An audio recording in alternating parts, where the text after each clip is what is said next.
Thanks for inviting us in. It's now 11 o'clock, and right now connecting with young people here in Indianapolis is a core goal for city leaders who hope it empowers them and keeps them safe.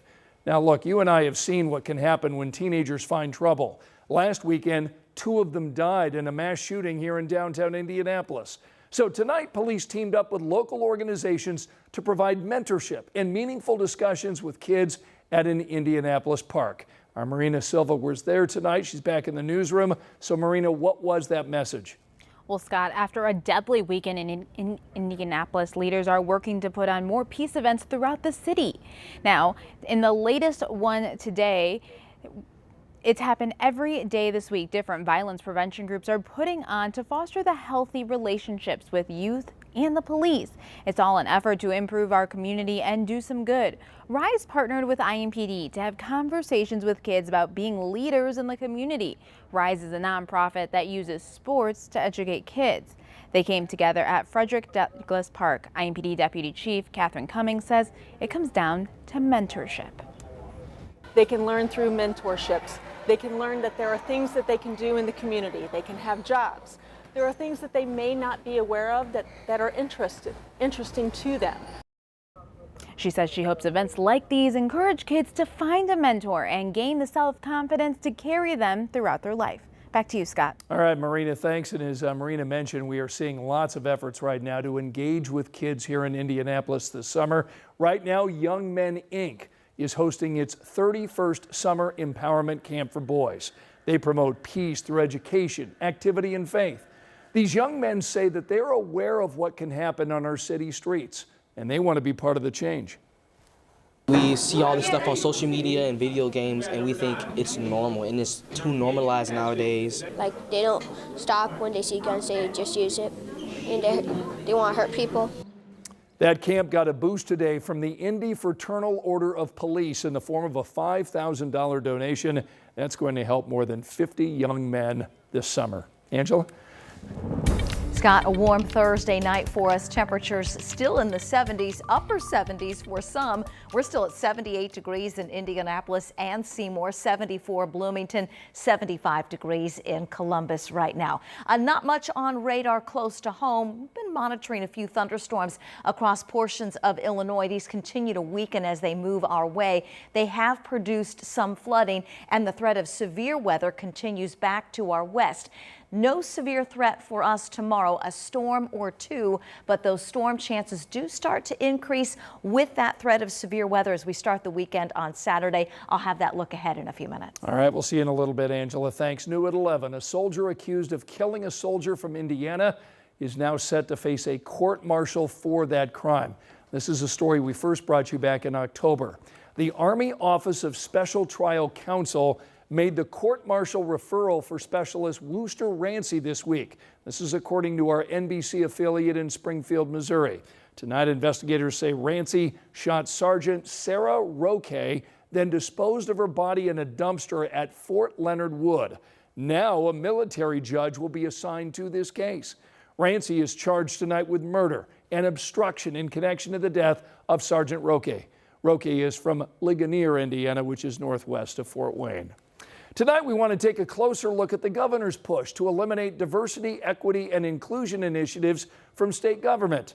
The governor says he wants to replace DEI with MEI, which is known as Merit, Excellence, and Innovation.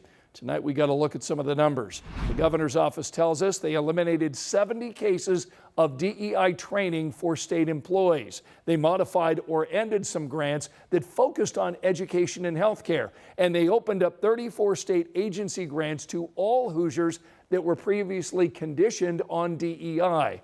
Governor Mike Braun has said in the past he wants our state to run like a business, but one DEI expert tells us you cannot run a successful business without DEI. We have to be mindful of the fact that DEI is good for business. Research continues to show that when we talk about where people want to go, they want to go to a place where they feel seen, heard, valued, and respected.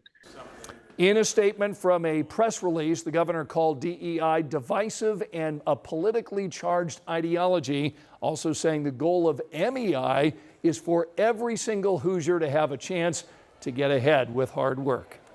Tonight, members of the transgender community are now getting support from the West Lafayette City Council. This resolution passed this week expresses support for transgender people having access to care while also pledging protection for the doctors who provide it.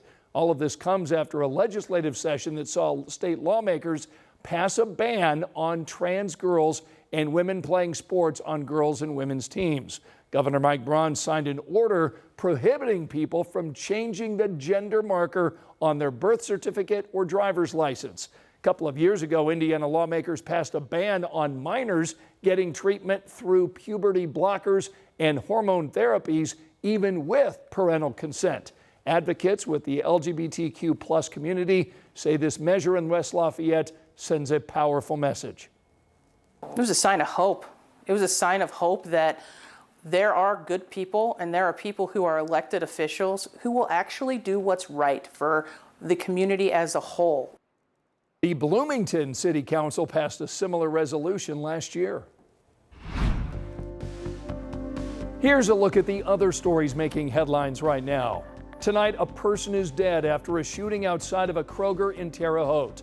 Investigators say this happened at the location along US 41. Witnesses tell our NBC affiliate in Terre Haute the shooting took place inside of a car in the parking lot. The sheriff says one person died, another person was critically injured. He says a child was also in the car, but no one else was hurt. A man is under arrest tonight after a deadly crash early this morning on I-465. He's facing a preliminary charge of operating while intoxicated. That wreck happened around 2 o'clock near Sam Jones Expressway. Police say a car hit a median before a motorcycle ran into it. The motorcyclist died. An Indianapolis grandfather tonight is charged with neglect after investigators say his 2-year-old granddaughter ingested THC gummies. Court documents reveal a teen called 911 after the little girl wouldn't wake up.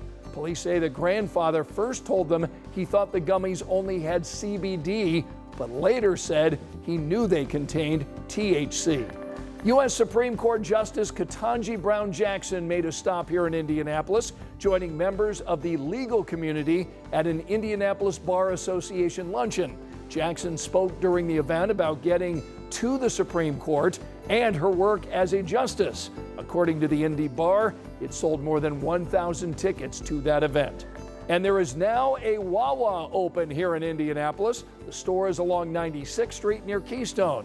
People lined up as early as 3 o'clock this morning. Wawa is expanding quite a bit here in our state. A total of 8 locations are planned in Indiana by the end of this year. Remember, you can find all of our latest local stories anytime on our 13 News app.